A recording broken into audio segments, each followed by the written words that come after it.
Il existe déjà un super félin. Et il est gigantesque. Parfois, dans la nature, il se produit des accidents. Un zèbre s'accouple avec une jument et on obtient un zébrule. Et lorsqu'un lion s'accouple avec un tigre, on obtient un ligre. Les lions et les tigres sont en réalité séparés par environ 7 millions d'années d'évolution. Toutefois, il leur reste suffisamment de matériel génétique en commun pour qu'un croisement soit possible. Les lions et les tigres ne se rencontrent jamais dans la nature. Ils vivent dans des habitats différents. En captivité, en revanche, tout est possible. Voici Zeus, le ligre. C'est un ligre parce que son père est un lion et sa mère un tigre. Il est énorme. Il pèse 408 kilos et mesure 3,35 m de long. Zeus est pratiquement 2 fois plus grand que ses parents. Ce tigre du Bengale pèse plus de 250 kilos. C'est un mâle adulte. Il a une grosse tête, une structure osseuse importante, mais il semble petit à côté de cet énorme ligre. Lui a une tête qui fait pratiquement le double de celle du tigre. Elle est tellement longue, de là à là, qu'elle est énorme. La taille de ses muscles et de ses mâchoires en font un animal très impressionnant. T'es gentil. Voici un crâne de tigre, un crâne de lion et un crâne de ligre.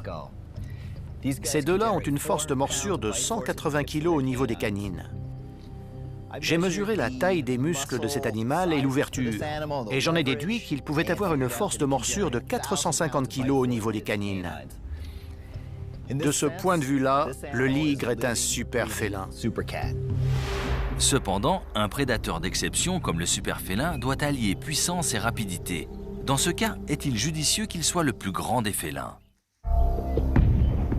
L'énorme ligre a des mâchoires 2 fois plus puissantes que n'importe quel autre félin. Seulement, être grand présente des inconvénients. On ne pourrait pas lâcher Zeus en lui disant « va chasser ». Il est trop gros et trop paresseux pour survivre dans la nature. Un félin trop gros a du mal à courir. Il ne tient pas la distance parce que la température de son corps s'élève. En gros, il risque l'arrêt cardiaque. Un guépard de 30 kg peut faire un sprint sur plusieurs centaines de mètres. Toutefois, la température de son corps atteint rapidement les 40 degrés et il doit s'arrêter pour qu'elle redescende. Avec leurs 130 kg, les lions capitulent au bout de 100 mètres à peine. À mon avis, un ligre qui pèse 450 kg s'effondre au bout de 50 mètres. Ce super félin en chair et en os a beau être intimidant, il est loin d'être le modèle idéal pour notre super félin. Il est tout simplement trop corpulent. Michel et Randy doivent isoler le taureau dans un enclos pour le protéger du troupeau. Il va venir, à ton avis? Aucune idée. On va l'appeler, on verra. Viens, petit! Viens, petit!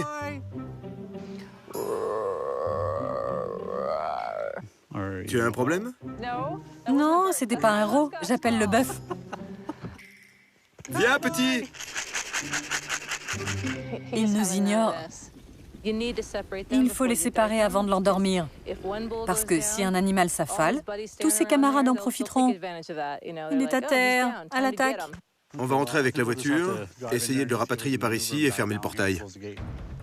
Ça me va. Michel et Randy espèrent qu'en allant le provoquer sur son terrain, le bœuf musqué les poursuivra jusque dans l'enclos. Prête? Fonce, Alphonse. Il y a des années de ça, j'avais pris le vieux pick-up. Et on s'est fait détruire par un taureau de la même espèce. Rien qu'avec ses cornes? Il l'a réduit en miettes. Les bœufs musqués sont dangereux. Hein que oui. Qui êtes-vous pour venir dans mon champ? Tout ce qu'on veut, c'est t'emmener à côté pour une petite consulte. Allez, mon beau. Viens là. Viens. Ah, il est prêt. Il va y aller. Il a l'air furieux. Suis-nous. C'est parti. Alors? Il suit. Oh oui!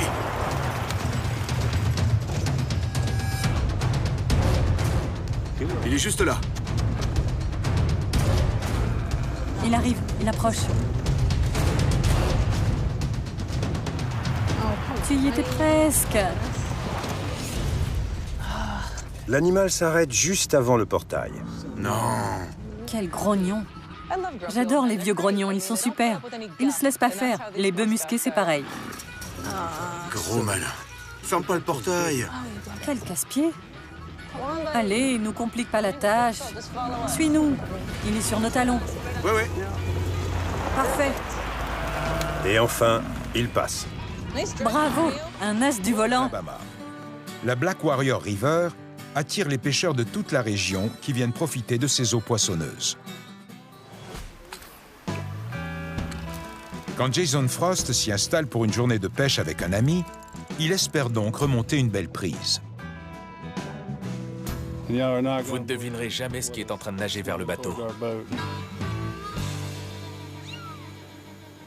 Un chaton. Au loin, un petit chat semble avoir repéré le bateau. On a entendu un plouf derrière nous, on s'est retourné et on a vu quelque chose qui nageait dans l'eau. On ne savait pas ce que c'était, alors on a commencé à avancer dans cette direction et en approchant, on a entendu des miaulements. Je n'en croyais pas mes yeux. Il y a une première pour tout. Il n'y a aucune habitation aux alentours. D'où peut bien venir le petit animal en détresse? Il a sans doute été abandonné non loin. En tout cas, une chose est sûre. Il est prêt à risquer sa vie pour demander de l'aide. Je ne me suis jamais senti aussi démuni. Il était facilement à 100 mètres de nous et j'avais vraiment peur qu'il se noie. Même moi, je n'aurais pas aimé être à sa place. Le chaton avance centimètre par centimètre. Il a peut-être eu peur de quelque chose sur la berge, mais ce qu'il ignore, c'est que cette rivière abrite un danger bien plus terrible, des alligators. J'y crois pas. J'ai jamais vu ça. Le courageux chaton nage aussi vite que ses petites pattes le lui permettent. Mais sera-t-il assez rapide? C'est extrêmement inhabituel de voir des chats nager. Leurs ancêtres étaient des prédateurs terrestres qui n'avaient pas besoin d'aller dans l'eau. Viens là. Heureusement, l'animal rejoint le bateau sain et sauf. Mais l'opération de sauvetage n'est pas terminée. Un second chaton s'approche du bateau. Sous les yeux de son compagnon de baignade, il est à son tour tiré hors de l'eau. Des jumeaux. C'est dingue. C'est une prise incroyable que notre pêcheur a bien l'intention de garder. On dit que les chats ont 9 vies. Alors que les kayakistes pagaient tranquillement, un petit groupe de baleines approche à leur insu. Impossible d'éviter ces mastodontes capables de nager à 26 km à l'heure. 26 km à l'heure, c'est la vitesse maximum d'une baleine à bosse. Ça ne paraît pas fulgurant, les orques vont 2 fois plus vite. Mais pour un kayak, c'est très rapide. La plupart des gens se feront battre à tous les coups. Elle est énorme celle-là.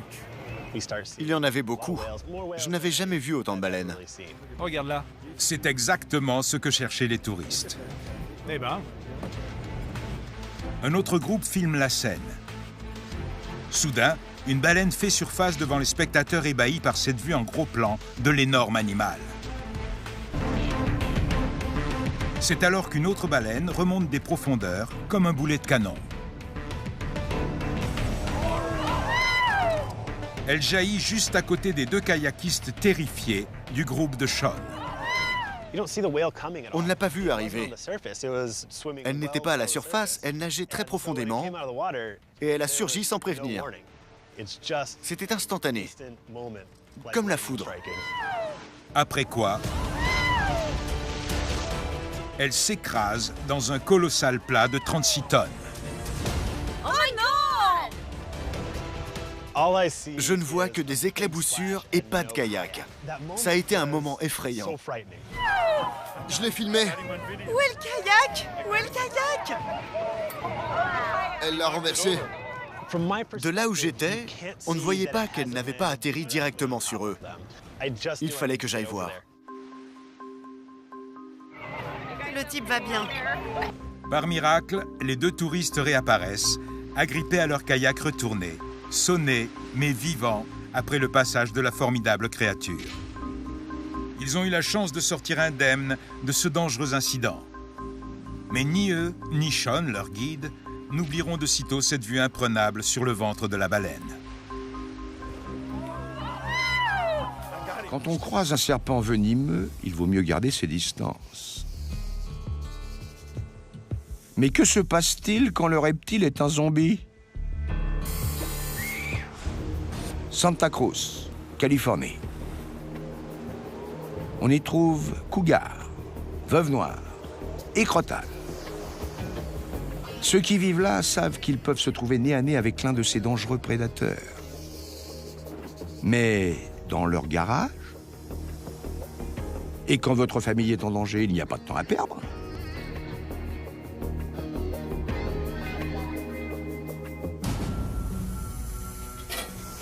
Même à l'abri derrière cette pelle, Thomas Scott, le propriétaire, doit être prudent. Le venin du crotal détruit les tissus, paralyse les muscles et peut entraîner la mort. Malheureusement, ce serpent a l'air d'apprécier la maison de Thomas. Pour protéger sa famille, ce dernier n'a pas le choix.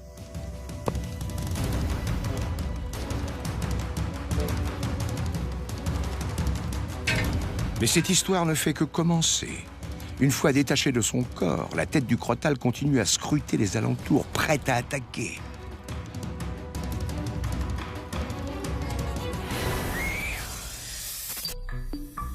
Ce n'est pas un reptile zombie. Contrairement aux mammifères, les réflexes des reptiles restent meurtriers, même après leur mort. Ils peuvent mordre et injecter une dose mortelle de venin jusqu'à 1 heure après avoir été décapités. La solution? Laisser les spécialistes s'occuper d'eux. Pourtant, sur le coup, Thomas a fait ce qui lui semblait normal. Mais même mort, ce crotal est resté un prédateur prêt à prendre sa revanche à la première occasion. Voici le gros bébé de la famille d'Ourlag. Faut se lever. Zeus a 3 ans et vit à Otsego dans le Michigan. Tu as faim? Ce dog allemand n'est pas un chien comme les autres. Il détient le record du plus grand chien au monde. Zeus est impressionnant. Ce chien mesure 112 cm au garrot. Et une fois debout sur ses pattes arrière, il dépasse les 2 mètres. Il fait la taille d'un basketteur. Lève-toi, Zeus. Tu es un grand chien, un beau grand chien. Il te fait des bisous. Il est plus grand que Shaquille O'Neal. Zeus est le fils à 4 pattes préféré de maman et papa d'Ourlag. Tu vas sur les genoux de papa? C'est pas possible. À chaque fois, je te trouve plus lourd que la fois d'avant. Mes parents traitent Zeus comme leur 3e enfant. Il est pourri gâté. Zeus, viens là. Et voilà, bon chien. Comme son nom l'indique, Viens que je t'essuie la bouche. Zeus est le maître des lieux. Il a même sa propre chambre équipée d'un lit 2 personnes. Quand il était petit, on le laissait dormir avec nous, mais il a vite grandi. On a dû lui acheter son propre matelas et l'installer dans une autre pièce. Maintenant, c'est sa chambre. Zeus prend toujours la meilleure place. Quand un chien aussi imposant que Zeus décide de vous rejoindre sur le canapé pour regarder la télé, c'est très simple. On ne voit plus la télé. Ses maîtres sont aux petits soins pour leur toutou adoré. Il est temps de répartir les corvées. Miranda, tu vas m'aider à nettoyer la maison. Et Nick, tu sais ce qu'il te reste à faire. Eh oui, mon grand. Je suis obligé? Oui, il faut le faire. Pour s'occuper d'un animal aussi grand, il faut non seulement être un maître dévoué, mais aussi avoir l'estomac bien accroché.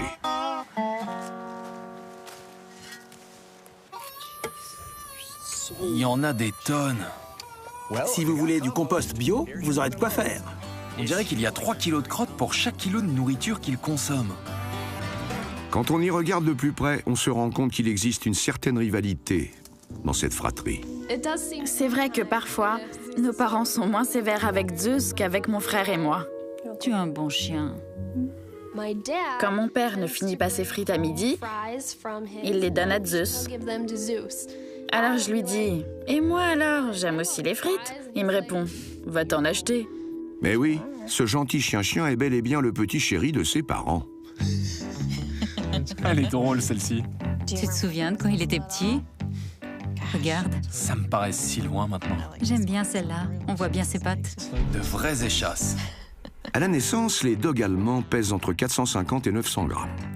En seulement 1 an, ils prennent environ 45 kilos et mesurent jusqu'à 1 mètre au garrot. Les dogs allemands se développent très vite. En l'espace d'1 an, ils grandissent autant qu'un enfant en 14. Je n'arrive pas à croire qu'il était si petit. Regarde sa petite bouille. Quand on l'a adopté, on était loin d'imaginer qu'il grandirait autant. Allez, mon beau, viens t'asseoir avec nous. Le moins qu'on puisse dire, c'est qu'il prend une grande place dans notre quotidien. Tu es super lourd. Il faut s'accommoder de l'espace qu'il nous laisse. Impossible de le forcer à se pousser ou à se décaler. Lève-toi, allez, fais un effort. Si Zeus ne veut pas bouger, il bougera pas. À l'heure du repas, ce chien titanesque mange 3 fois plus qu'un chien moyen.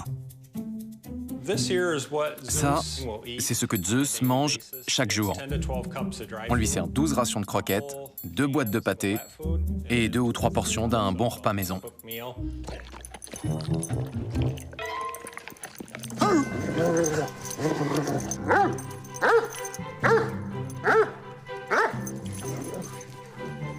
Je l'adore parce que c'est un gros bébé.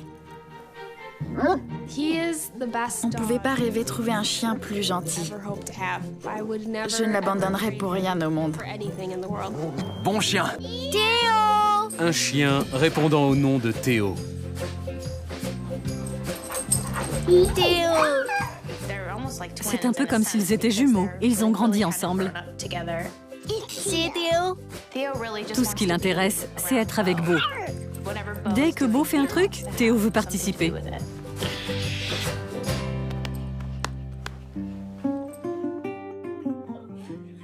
Tout a commencé le jour où la famille Shaiba est allée dans un refuge pour animaux abandonnés.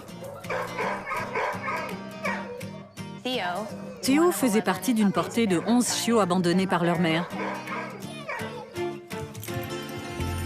Dès l'instant où on l'a vu, on a craqué.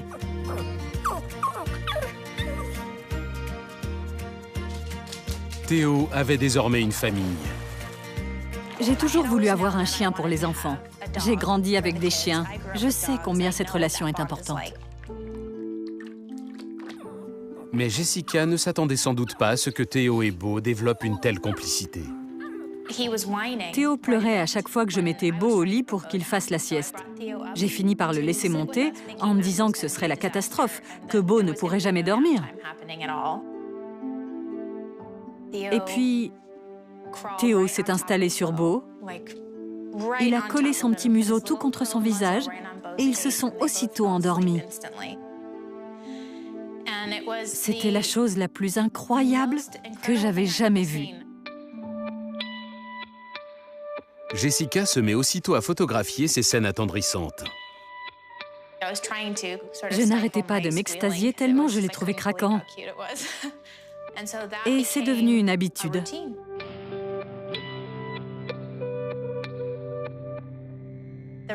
Leur relation parle d'elle-même.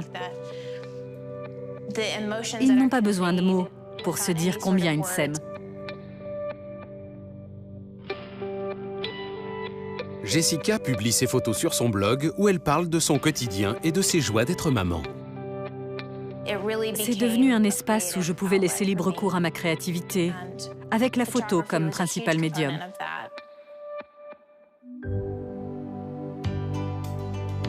Très vite, les photos des 2 copains de sieste font le tour du monde. J'ai reçu un nombre incalculable de mails du monde entier, dans des tas de langues différentes. Les gens me remerciaient de partager ces moments avec eux. Si cette histoire a eu un tel retentissement, c'est parce que Théo venait de la SPA, je pense. Ce qui a touché les gens dans ces photos, c'est qu'ils y ont vu un chiot qui avait souffert d'un abandon. Les chiens sont des êtres sociaux. Ils dorment souvent ensemble, comme le font Beau et Théo. Théo voit en Beau un ami affectueux, rassurant, avec qui il se sent bien. C'est pour ça qu'ils sont aussi proches. De kilomètres au nord, sur les plages californiennes et mexicaines, des dizaines de milliers d'éléphants de mer du Nord viennent se reproduire. Les mâles passent des semaines à se battre en attendant l'arrivée des femelles. Ici, leur plus grand ennemi n'est pas l'un des leurs. Ces horribles blessures sont l'œuvre d'un autre mercenaire. Un cauchemar qui les épie à quelques mètres de la plage.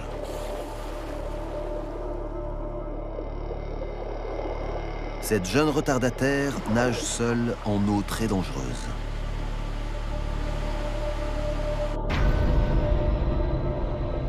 Un énorme et sinistre prédateur se dirige aussi vers le site de reproduction des éléphants de mer.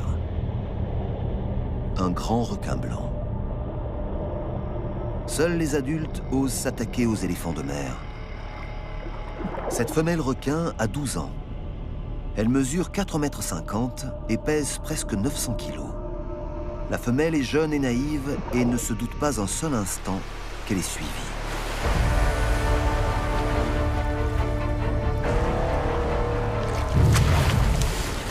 Le requin attaque sans prévenir par derrière et par en dessous et la tue d'un coup. Il attend ensuite que sa victime se vide de son sang.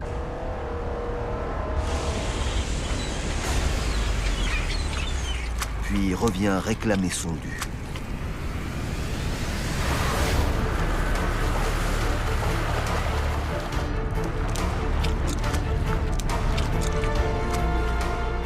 Un autre grand requin blanc se joint au festin. De la malheureuse éléphante de mer, il ne reste plus que cette marée pourpre. Le premier diagnostic est pessimiste. Des centaines de piquants ont transpercé l'animal. Si Michel ne les extrait pas rapidement, il risque de perforer des organes et de provoquer des infections, mettant la vie du chien en danger. C'est très pénible de voir Cayenne couvert de piquants autour des yeux et sur la gueule. Je sais qu'il souffre. S'ils se brisent pendant leur extraction, les piquants peuvent provoquer des abcès et des infections, ou pire encore. Je vais le perfuser. C'est le moyen le plus rapide de lui administrer des médicaments et des tranquillisants. D'habitude, je les enlève moi-même. Mais là, il y en a beaucoup trop. Il est courageux. Nous, on serait incapables de supporter ça. Tu commences à les retirer? Tiens. Chaque seconde compte. Michel se fait aider par Eva pour extraire les piquants. Plus ils restent plantés longtemps, plus ils seront difficiles à retrouver. Cayenne a les yeux ouverts, mais en réalité, il dort et ne sent rien. Le Yukon est parfois dangereux pour les chiens. L'un des plus grands dangers, ce sont les porcs-épics. Comme ils se déplacent lentement, ce sont des proies idéales pour les chiens, jusqu'à ce qu'ils approchent leur gueule.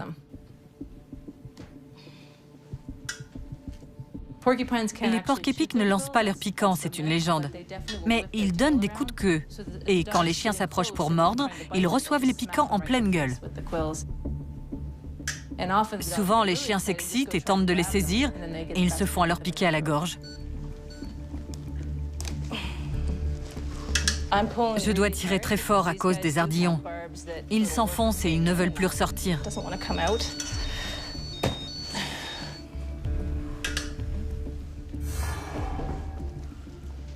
Il y en a tellement. Il faut enlever ceux qui sont près des dents, car en se déplaçant, ils risquent de faire tomber ses dents. J'adore les porcs-épics, ils sont très mignons, mais je les déteste en même temps. Oui. Mais on n'y peut rien, c'est leur manière de se défendre. Je vais l'ausculter. Le cœur de Cayenne bat trop vite, ce qui indique peut-être qu'il souffre. Les piquants peuvent atteindre des organes comme le cœur ou les intestins. Ils peuvent même ressortir par les yeux. J'écoute son cœur pour m'assurer que tout va bien. C'est bon. On va faire un peu de ménage. On va nettoyer sa tête pour voir s'il en reste. Tiens bon, mon grand. Je sais. Je suis désolée. C'est bon.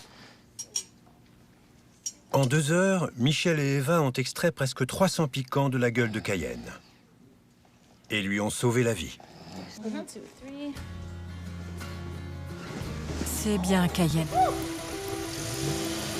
Un groupe de touristes chanceux tombe sur un tigre au détour d'une piste forestière. Le félin ignore les jeeps. Il est concentré sur toute autre chose. Camouflé par ses rayures, le tigre épie quelque chose juste au-delà du tournant. S'il peut s'approcher, ses chances de tuer sa proie augmenteront.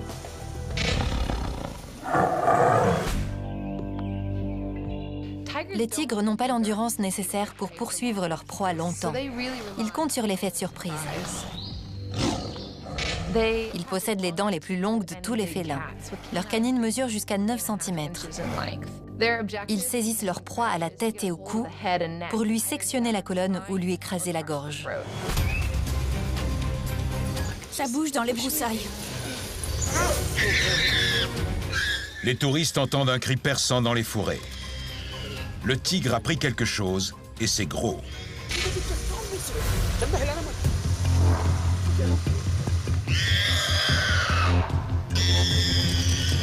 Les cris du cochon sauvage révèlent la réalité inquiétante des combats dans la nature.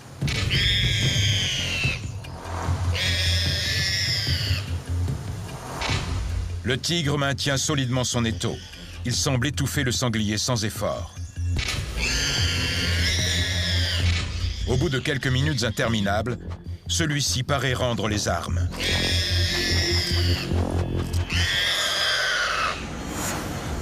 Mais soudain, une ouverture improbable s'offre à lui. Alors que le tigre ajuste sa morsure, le sanglier change de position. C'est une incroyable inversion des rôles. Et le sanglier est aussi fort que son assaillant. Lorsqu'un tigre chasse une proie plus grosse, il risque de la perdre dans la bataille. Le cochon sauvage n'est pas une proie facile.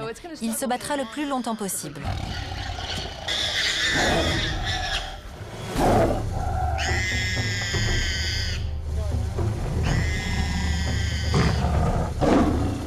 Le sanglier lutte pour sa vie. Il repousse le tigre dans les fourrés. L'issue de ce duel à mort demeure un mystère.